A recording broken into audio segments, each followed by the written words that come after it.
And welcome. Today we're talking about DNA. It's the latter part of the school year for us, and this is the time when we do the long-anticipated fish lab. This is 2 days working with representatives from the United States Department of Interior and the Southwestern Native Aquatic Resources and Recovery Center here in Dexter, New Mexico. This used to be called the Dexter National Fish Hatchery, but it's been converted over, and its primary purpose now is to find ways to research and to save endangered fish and other aquatic life in the southwestern United States. And our good friends from there came today, Hannah, Alexis, and Casey. Hannah and Alexis are two research scientists that work for the Department of the Interior, and they came to talk to our class about DNA. This is important because tomorrow they're going to bring the actual fish in, and we're going to have our fish lab. For those of you that aren't familiar with DNA, DNA stands for deoxyribonucleic acid. And this strand, which is approximately 7 feet long in a human being, but there's billions of them. Every cell of your body, and I think we learned in class that the average human body has somewhere around 10 trillion cells. Every cell has this DNA in it, which if you watch all of the crime shows on TV, this is how they find the criminals these days. But there's two halves to this DNA strand. One comes from your mother, one comes from your father. And there are 4 chemicals that make up the alphabet, as they said, of the DNA. And when you combine that alphabet together, that is what creates the sentences. And that is basically what writes the story of your life, because it's that combination that makes you you. Makes you with your finger shape, your fingerprints, your skin color, if you get warts or not on your skin. So all of that, your hair color, your eye color, your intelligence level, all of this we're starting to find is coming from the DNA. So that is what the DNA is. And what we're going to be doing today, and I'm going to back this out so we can see this now, we're going to be trying to extract DNA from a strawberry and from a banana. And I had started this previously, but unfortunately my bag broke.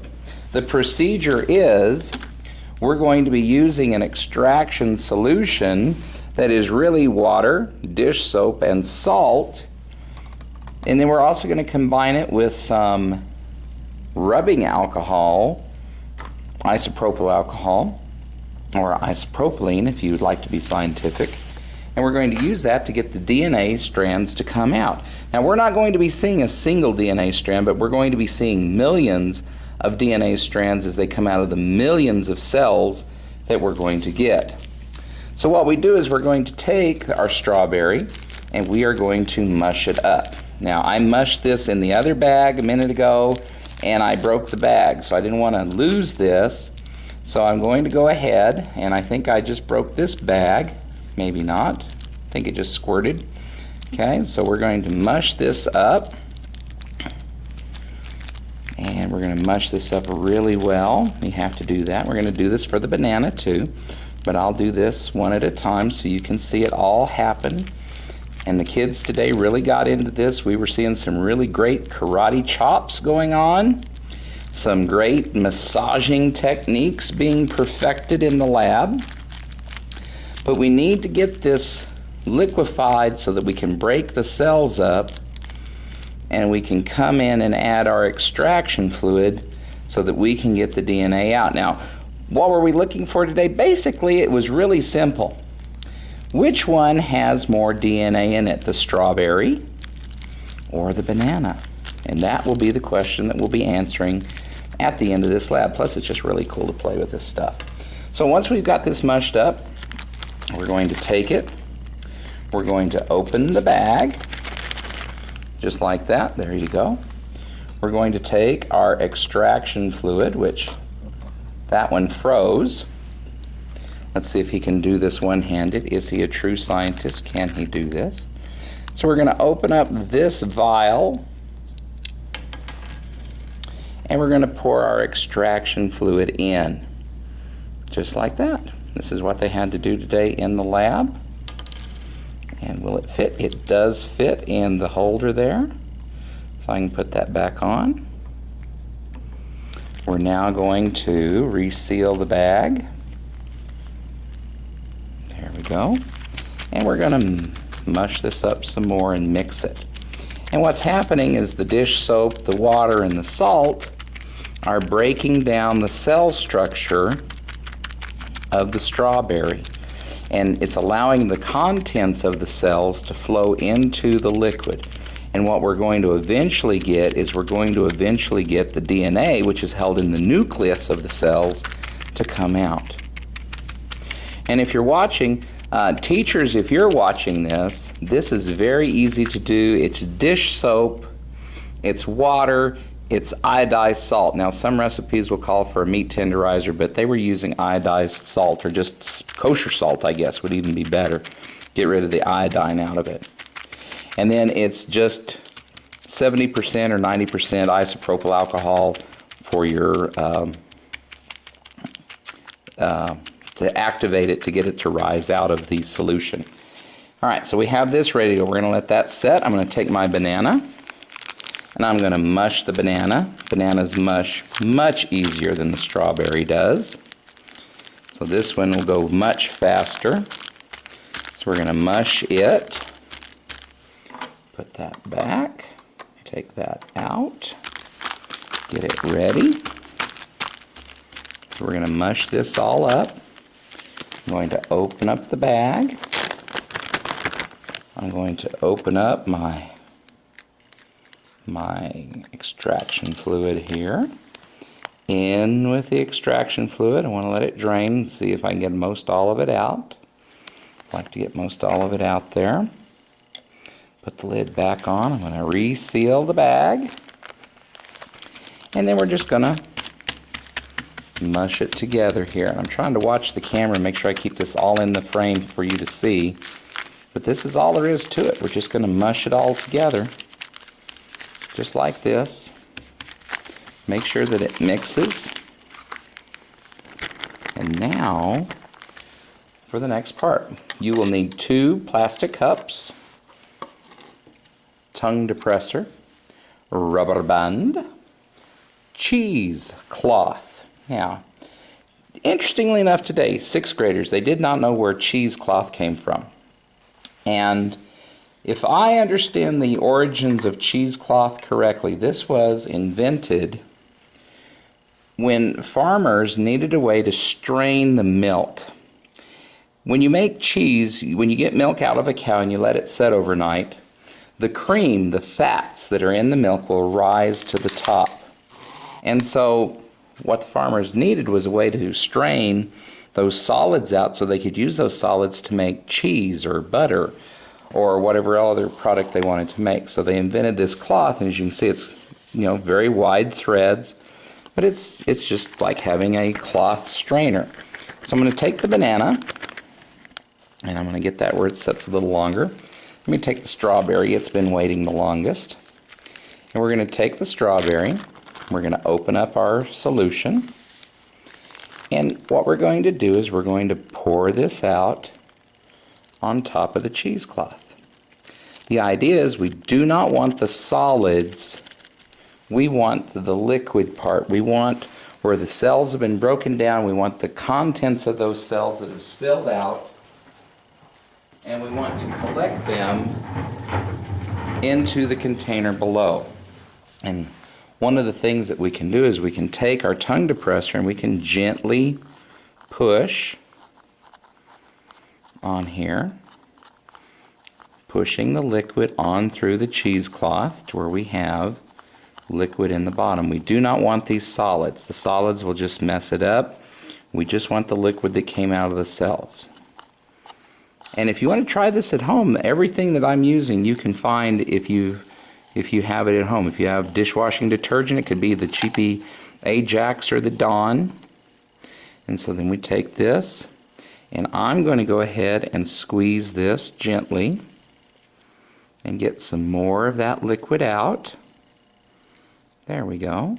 More liquid's coming out. Now I'm going to throw this away.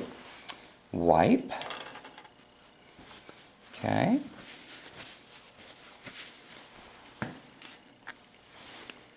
that back on.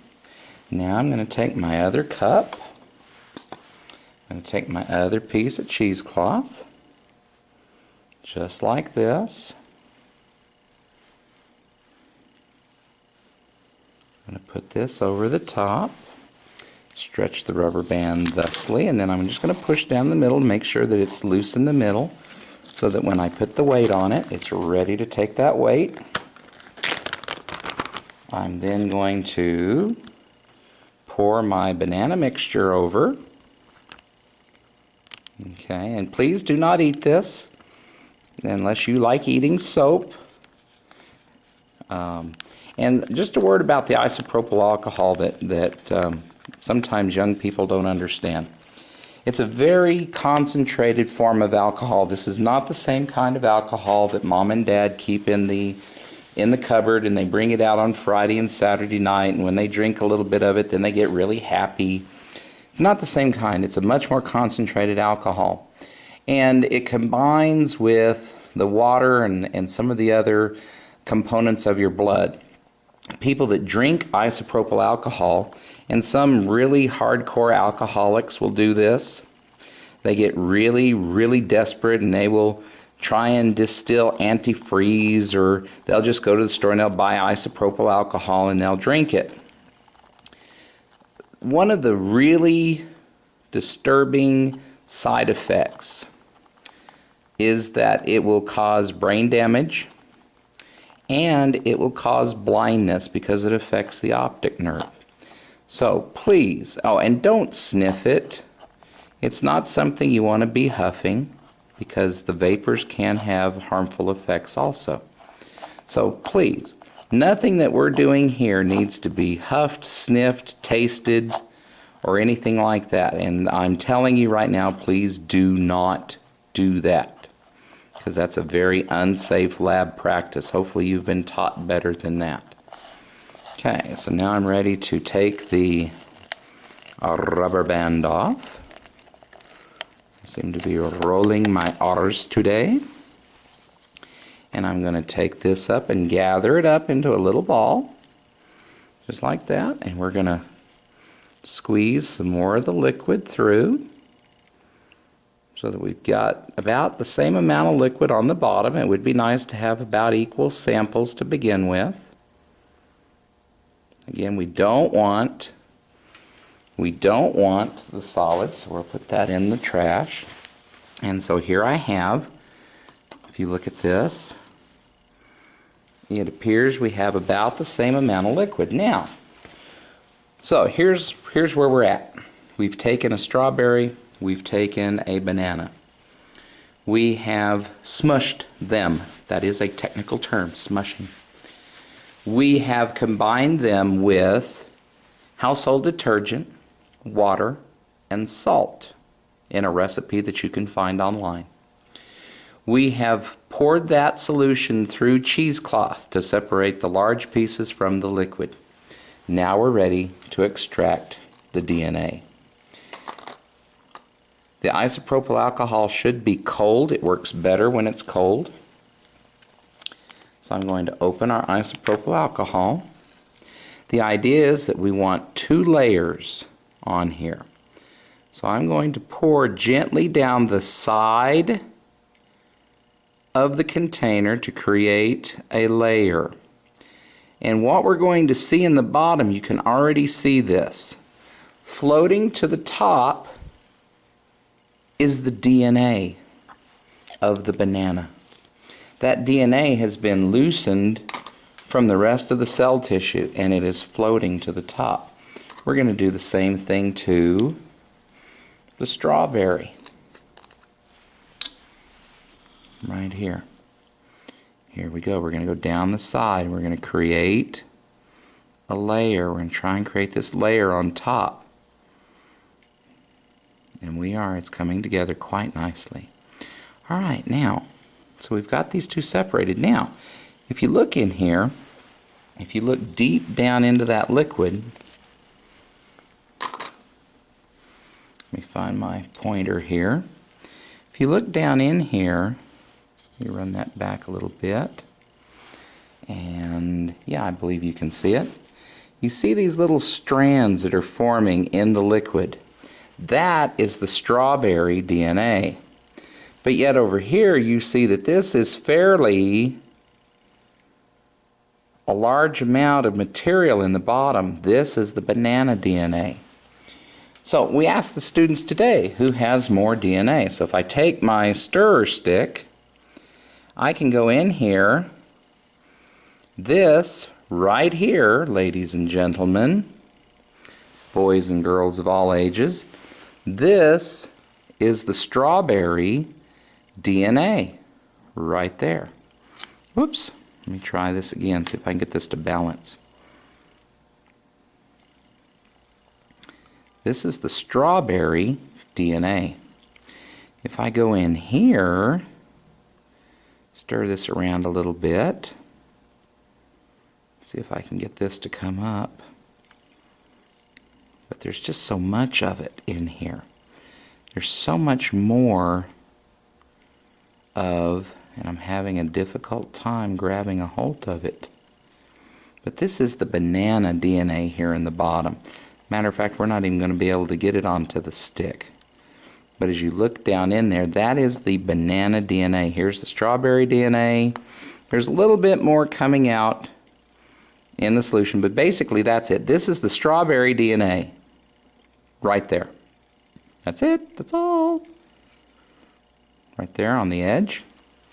All of this down here, this is all banana, banana DNA that has come out of that banana. Now, let's just review something though. When we say it's banana DNA, it's the same DNA strand. It's millions of strands of DNA that have come from millions of cells that we have broken open to get that DNA material out. But as you can see, strawberries, very, very simple creatures with the amount of DNA that they have. Bananas, much more complicated, much more DNA material came out. And that, ladies and gentlemen, is how you extract DNA from the cells of living creatures and plants on a very simplified basis. Of course, our researchers, they have the machinery and the technology to take this goo of DNA and able to get one strand of DNA out of all of these millions that are on the end of this tongue depressor. Those are millions of DNA cells right there, DNA strands right on the end of that. So hopefully you've enjoyed this. The kids got a kick out of it in the lab today. I know I was excited about it. And tomorrow we're going to explore the intricacies and the mysteries of the inside of trout and catfish. Thank you all for watching. Do appreciate it.